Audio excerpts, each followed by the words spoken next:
De Ecuador, no sé, no conozco los vientos de Ecuador, pero para poner un parque eólico tiene que haber muy buen viento, ¿no? No vamos a poner un parque eólico en un lugar mediocre, ¿no?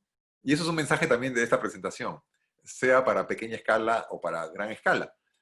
En pequeña escala, donde hacemos proyectos nosotros, la tecnología fotovoltaica se ha vuelto tan competitiva que hace cara, relativamente cara, la tecnología eólica de pequeña potencia, las turbinas, digamos, de 5 kilowatts, 10 kilowatts. Entonces, la única, la única oportunidad que tiene la energía eólica de hacer valer su costo extra es en lugares donde realmente hay buen viento y puede compensar a días flojos de sol, ¿no? Que siempre hay. Y más aún cuando hay viento nocturno. Cuando hay viento nocturno, la energía eólica es la campeona, ¿no? Porque, lógicamente, ya no tenemos sol, pero ya tomó la posta la energía eólica y nos lleva más allá de la hora punta, digamos, con producción de energía en tiempo real.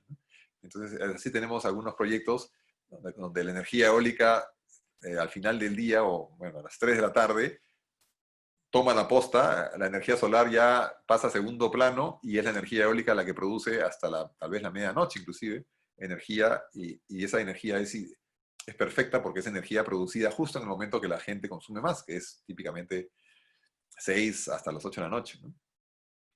Pero entonces, y si hablamos de parques eólicos, tiene que haber un viento de 7 metros por segundo promedio, por lo menos, ¿no? Promedio anual. Un sitio que es así, más o menos, no va a tener rendimiento económico y nadie va a querer invertir para tener pues, un bajo rendimiento, ¿no? Por ejemplo, Paracas, que es tan famosa por su viento, no es un buen sitio para un parque eólico, al margen de que sea una reserva o no, porque si bien el viento puede ser muy intenso, es por pocas horas. Eh, el viento típicamente en Paracas, en un día típico, empieza pues a las 10 11 de la mañana, si tenemos suerte, y se prolonga hasta las 8 9 de la noche, que ya decae, ¿no? Entonces tenemos, grosso modo, 12 horas de viento y 12 horas de no viento. Entonces el promedio decae mucho. Paracas es un lugar que tiene promedio 6 metros por segundo, anual. Marcona tiene 8, 8.5. Cupisnique tiene 7, 7.5. Entonces, tenemos que estar por encima de 7 de promedio anual para que valga la pena poner un parque eólico. Si no, no tiene rentabilidad, ¿no? Busquemos un mejor sitio. Eh, por eso estas instalaciones energéticas de gran escala están en lugares óptimos, ¿no? En el sur tenemos la mejor radiación, aunque parezca contradictorio, ¿no? Que en Moquegua está la mejor radiación del Perú, no está en Piura ni en Trujillo, está en Moquegua. Ahí están las plantas solares. Los mejores vientos están en Marcona, en Cupisnique, Talara, creo que también tiene buen viento, no lo conozco tanto, eh, pero están en lugares donde hay muy buen viento. Ah, se renuevan subiendo a la altura. Claro, se puede, como digo, no es usual, pero hay casos en los que los inversionistas ven por conveniente adelantar la renovación de las turbinas eólicas. Si se hace el análisis económico y se dice, bueno, ¿por qué vamos a quedarnos con esas turbinas que nos están dando un rendimiento ya mediocre por 8 años más? Porque ya tienen 12 o algo parecido. Si cambiando a nuevas turbinas y vendiendo estas a otro mercado, podemos tener una rentabilidad mucho mayor, ¿no? Entonces la economía dice, o el estudio económico financiero dice, esta inversión vale la pena. Entonces, bueno, si hay el dinero, se hace la inversión, se renueva el parque eólico, se venden las otras máquinas para otro lugar y porque también hay un mercado de segunda mano de turbinas eólicas y la nueva instalación empieza a rendir mucho más y es conveniente para el negocio, ¿no? Y de hecho, pues si vamos a cambiar a turbinas nuevas, estas turbinas van a ser más altas y más grandes, porque esa es la tendencia. Y a eso podemos llegar también con este video. A ver, ¿dónde está?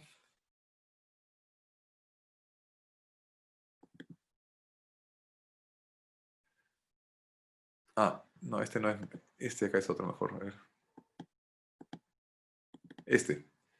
A ver, lo voy a compartir. Uy, ¿qué pasó?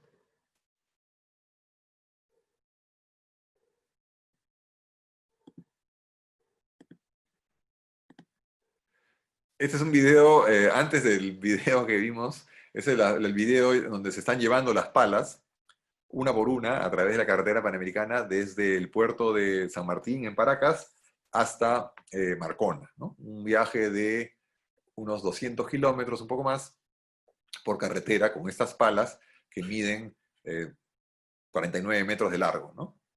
Em, vamos, se podrá ver la dificultad. Bueno, aquí estamos en una carretera bastante amplia, ¿no? Pero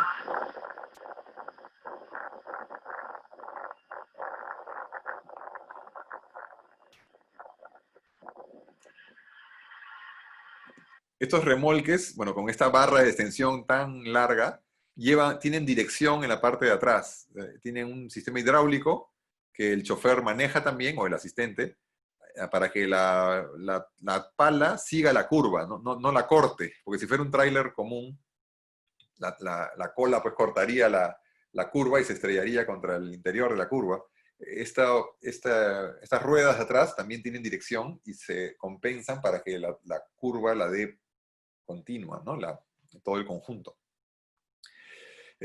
Y a eso llegamos como limitante de la tecnología eólica, porque si ya se vuelve complicado transportar palas de 50 metros de largo, imagínense, esto es para 3 megavatios, para una turbina de 8 megavatios, que ya son 160, estamos hablando de 80 metros, ¿no? Es 30 metros más que esto. Entonces, ya cómo hacemos para trasladarla por la carretera, ya se vuelve prácticamente un imposible, ¿no? Entonces, esas grandes turbinas tienen serios limitantes para uso terrestre y están más orientadas al mercado marítimo, el offshore, ¿no? Que es la nueva, no tan nueva, pero la frontera ahora de la energía eólica. Estas grandes máquinas que se instalan en el mar, algunas flotantes, algunas ancladas en el fondo del mar, otras con cables, algunas basculantes, digamos, basculantes no, sino como porfiados, estabilizadas por balastos en unos componentes sumergidos. Y eso tiene dos razones, ¿no? Porque primero, en los países desarrollados ya prácticamente no hay dónde poner más turbinas eólicas, porque ya todo está tomado y hay mucha licencia social, mucha licencia ambiental para poner turbinas eólicas. Eh, entonces ya se vuelve muy difícil, hay que irse a donde no haya tanto permiso que pedir, es el mar.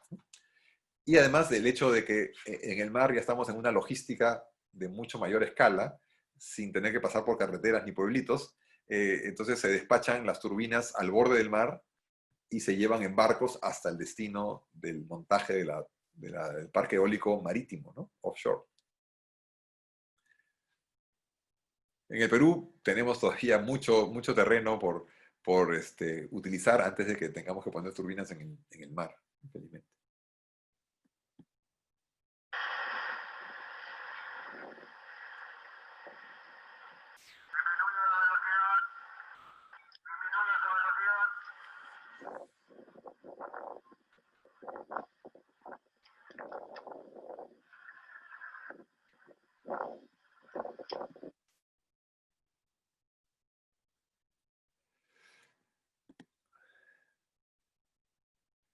Ah, a ver, acá hay otro video.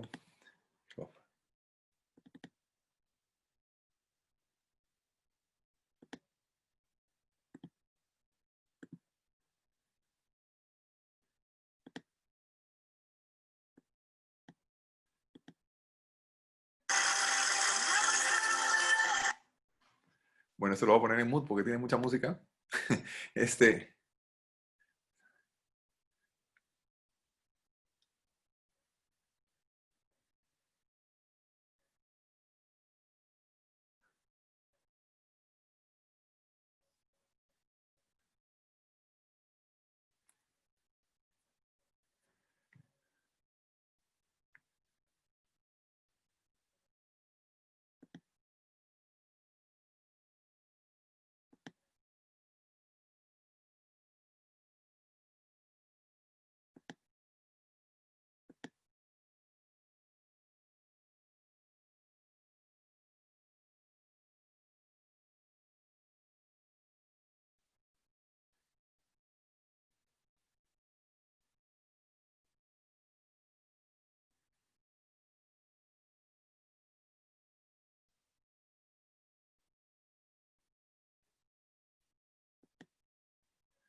Bueno, eso es lo que se llama el buje o bocamasa o hub en inglés, donde van las palas, ¿no? Tremenda pieza, se dan cuenta de la cantidad de toneladas que pesa eso, y su carcasa de fibra de vidrio protectora, y en ese lugar encajan las palas y, y el sistema de paso variable, ¿no? Para regular el funcionamiento de la turbina eólica. Y bueno, ese es un video para ilustrar esa parte. Los segmentos anteriores que pasaron eran la, este,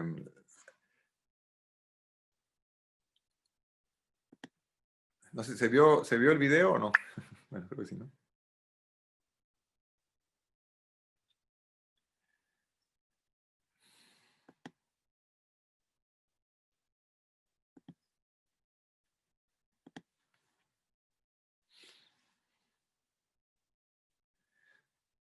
Bueno, es un poco para ilustrar el parque eólico Marcona en su construcción, un poco para que vean un poco de imágenes dinámicas de este parque eólico. Realmente es interesante si ustedes le, les gustaría visitarlo. Bueno, que yo conozca es el único parque que tiene una política de visitas. Eh, los demás son un poco más reservados, o a salvo que uno tenga conocido. Pero en el Parque Eólico Marcona sí tienen una vocación de divulgación y admiten grupos previa pues, coordinación para visitar las turbinas y la sala de control. Vale la pena, ¿no?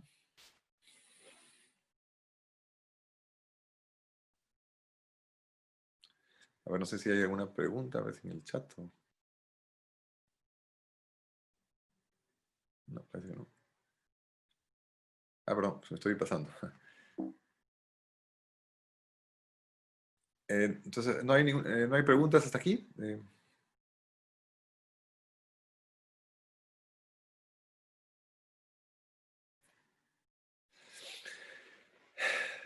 Continuamos entonces, ¿sí? Bueno, como se imaginarán, si tenemos tantos anemómetros y tanto tiempo, ¿no? Porque ¿cómo se hace la medición?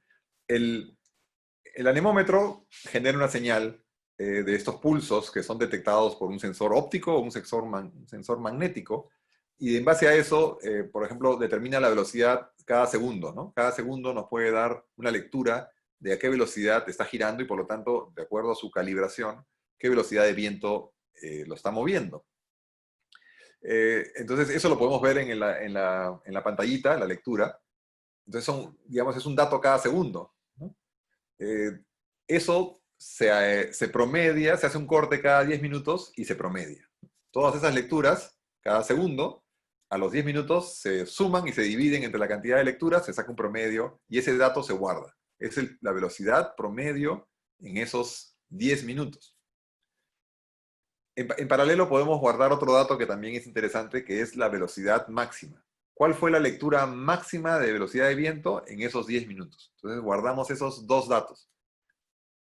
El promedio y la velocidad máxima se guarda en el data logger. En conjunto se va guardando la dirección del viento con la señal que envía la veleta, ¿no? Ahora, la dirección del viento es un dato de segundo interés. Lo principal, principalísimo, es la velocidad. La velocidad es todo. Si no, hemos adelantado que va con el cubo, el recurso va con el cubo de la velocidad. Entonces, la velocidad es importantísima. Si el viento viene del sur o del norte, bueno, será interesante también, pero de segundo orden. Por lo general, los vientos aprovechables, los que son realmente un recurso, son los vientos predominantes y los vientos que vienen de una dirección consistente. En la costa peruana, como hemos mencionado, es el viento del sur. Eh, Hay vientos naturalmente que vienen del norte, del este, hay un viento pequeñito que viene tal vez del oeste en la noche. Esos son vientos que no tienen mayor interés energético porque son vientos de muy baja velocidad no aprovechables. Lo único que nos pueden preocupar es que nos pueden distraer nuestra turbina y ponerla en una posición equivocada, tal vez, no tienen mayor relevancia. Lo que importa es la velocidad del viento predominante, ese viento que está por encima de 5, mejor si está por encima de 7, 8, ¿no? metros por segundo. Bueno, entonces, si tenemos esa información cada 10 minutos que se guarda, son 6 datos por hora y son 24 horas en el día. Entonces, imagina que ya empezamos a multiplicar por un solo anemómetro, 24 por 6 cada día y medimos 3 meses, entonces al final salen muchos datos, lo que se llama una sábana, ¿no? Una hoja Excel llena de datos. Entonces, evidentemente, tenemos que darle algún tratamiento estadístico a esta, digamos, colección de datos. Podemos sacar el promedio, está bien, podemos hacer algunos análisis simples, ¿no? Pero mejor usar análisis de frecuencia de vientos.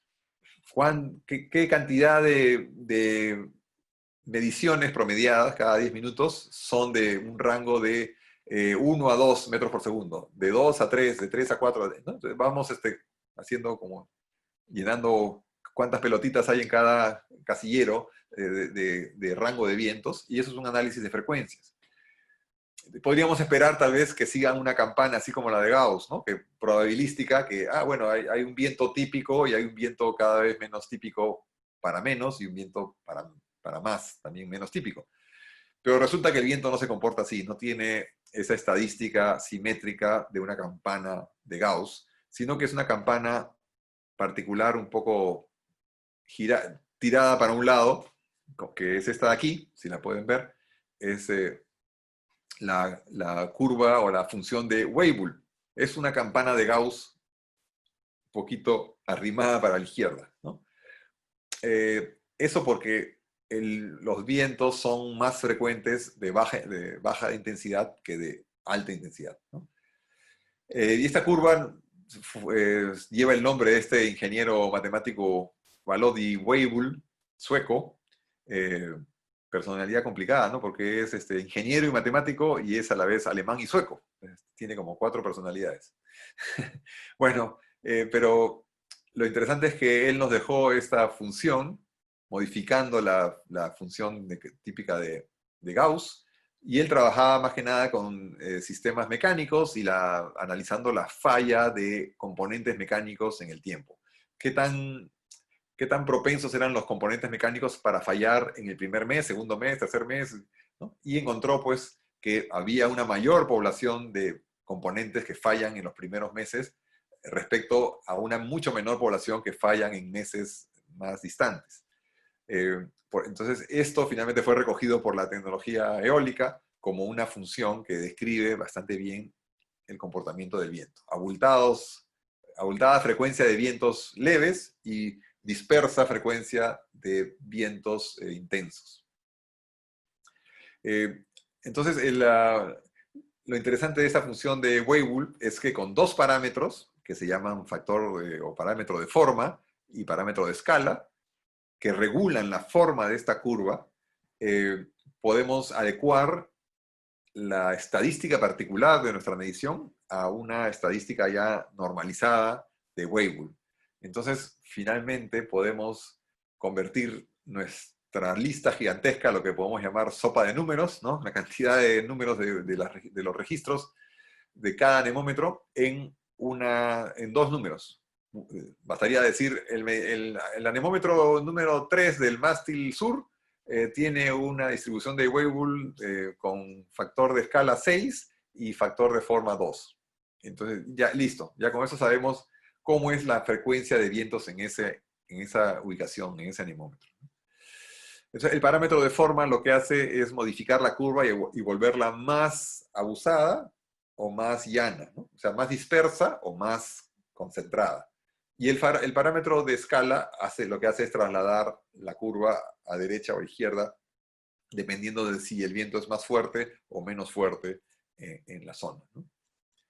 Y con esos 2 datos ya podemos estimar la energía producida por la turbina, etc.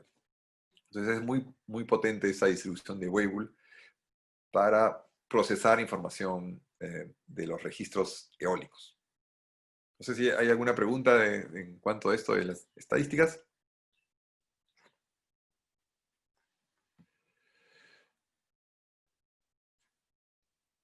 ¿no? Bueno,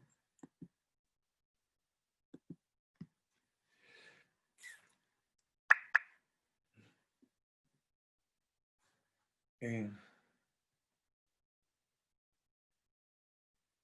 está bien, entonces,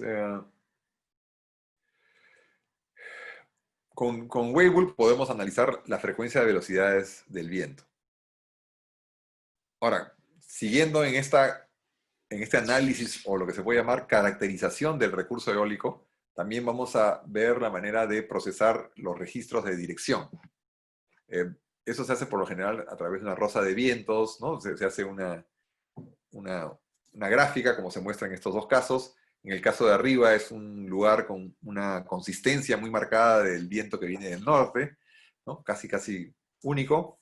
En el caso de abajo tenemos una dispersión mucho mayor de vientos y de diferentes velocidades. Eh, entonces podemos también saber si el viento es muy disperso, nos va a traer ciertos problemas que si es más consistente de una sola dirección. Pero es un problema menor. El problema principal es que haya velocidad. Si no hay velocidad, ¿para qué medimos la dirección? No tiene mucho sentido desde el punto de vista eólico, por lo menos, ¿no? Ambiental, para otros efectos, de hecho, nos interesará la velocidad si es de 2 metros por segundo, 1 metro por segundo, y de qué dirección viene. Para energía eólica, si el viento es de 2 metros por segundo, no nos interesa, ya no sirve, ¿no? Porque tiene que ser por lo menos de 5 para arriba. La turbulencia, bueno, así como hemos dicho que podemos medir y promediar cada 10 minutos, podemos cambiar los parámetros de nuestro registrador para que registre cada segundo. Entonces, por supuesto, obtendremos muchos más números, pero podemos hacer análisis de ciertos periodos de tiempo y ver qué tan disperso es qué tan dispersa es la medición, porque podemos tener un viento que en promedio es 7 metros por segundo. Ah, está bien.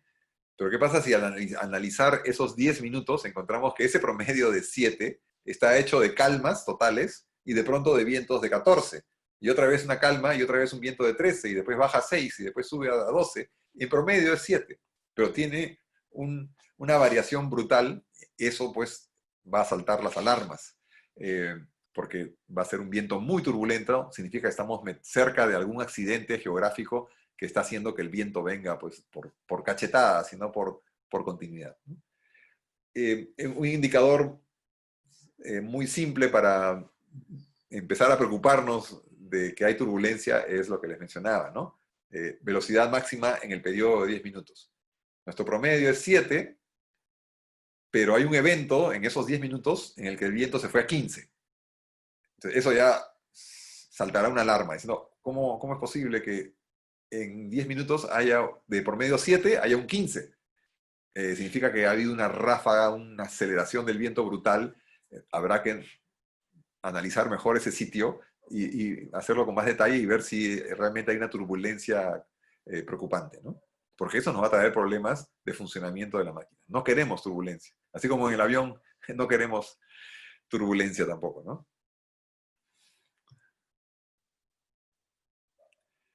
Y los vientos extremos, también muy importante. Eh, ya es una particularidad del recurso eólico, que tiene extremos, ¿no? Recordemos, a diferencia del recurso sol.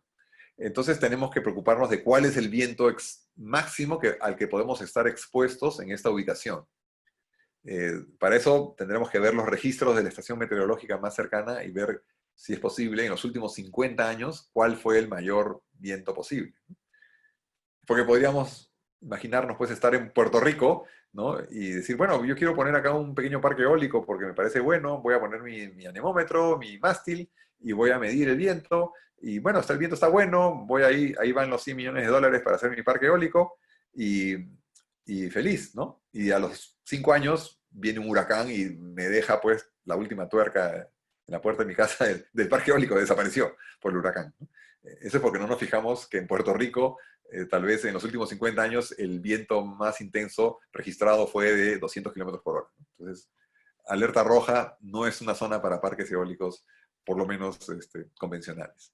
Hay otras tecnologías que se pueden usar, o particularmente una de turbinas abatibles que podrían sobrevivir un huracán, ¿no? pero aún así con dificultad. Entonces, acordémonos que la potencia aumenta con el cubo de la velocidad. Entonces, si tenemos un viento que está yendo 40 veces más rápido que el viento común, tenemos 40 veces multiplicado, ¿no? 40 por 40 por 40 veces la potencia destructiva del viento. Entonces, no hay cosa que aguante, ¿no? Los anemómetros en los huracanes registran pues 200 kilómetros por hora. Eso fue hasta que soportó el anemómetro. Después el anemómetro ya desapareció, se lo llevó el viento.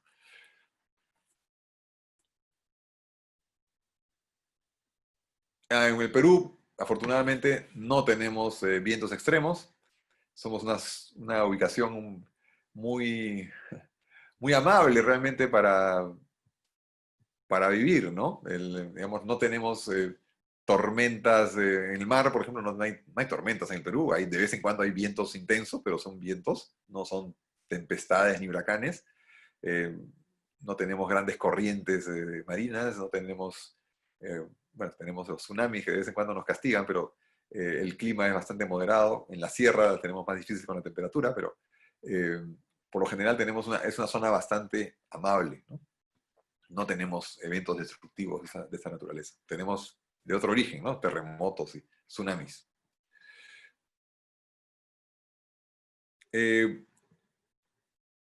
Bueno, llegando ya a la parte de cómo aprovechar el viento, ¿no? Que ya hemos aprendido un poco sobre el viento, ahora cómo lo aprovechamos. ¿Cuánto podemos aprovechar? ¿Cuál es la potencia que trae el viento? ¿Cuánta de esa potencia que trae el viento, hasta cuánto podemos aspirar de procesar, aprovechar? Hay un límite, vamos a ver el límite de Betz, hay coeficientes y factores que tenemos que conocer para analizar la posibilidad de aprovechar la energía del viento.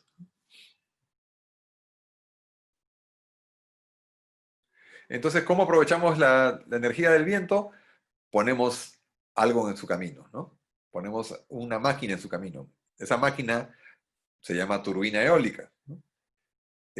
Una turbina, por definición, es una máquina giratoria que tiene un eje definido, que esa máquina interactúa con el flujo, con el fluido en movimiento, en este caso aire en movimiento, viento, y le extrae parcialmente su potencia cinética, ¿no? Su energía cinética por unidad de tiempo, potencia, se la extrae parcialmente. Importante la palabra parcialmente, ¿no? No podemos aspirar a sacarle toda la potencia que trae el viento. Y esa máquina giratoria que interactúa con el flujo o fluido en movimiento tiene un eje definido del cual podemos sacar potencia mecánica. Esa es la definición de una turbina, en este caso una turbina eólica. Si no gira, no es turbina, ¿no? Y si no extrae parcialmente la energía, tampoco es turbina. A veces se confunde turbina con ventilador y le dicen ventilador a la turbina. Esos son errores comunes. Bueno, se les puede perdonar a personas que no saben de estas cosas de eólica, pero no se le puede perdonar a alguien que sabe de energía eólica decirle ventilador a la turbina. Entonces, esta máquina giratoria que le ponemos en el camino del viento extrae parcialmente la potencia que trae el viento y nos da potencia mecánica que la podemos convertir típicamente en electricidad a través de un generador eléctrico. También la podemos aprovechar mecánicamente para bombear agua con algún mecanismo reciprocante, alguna bomba de agua, ¿no? Eso también es posible. Pero este curso más que nada está orientado a generación de energía eléctrica, ¿no? Porque la maravilla de la electricidad es que podemos usarla para tantas cosas, ¿no? Para iluminar, para mover una bomba de agua, para mover una máquina, para generar comunicaciones, etc. La electricidad, si tenemos electricidad, ya tenemos el campo libre para hacer lo que queramos prácticamente, ¿no?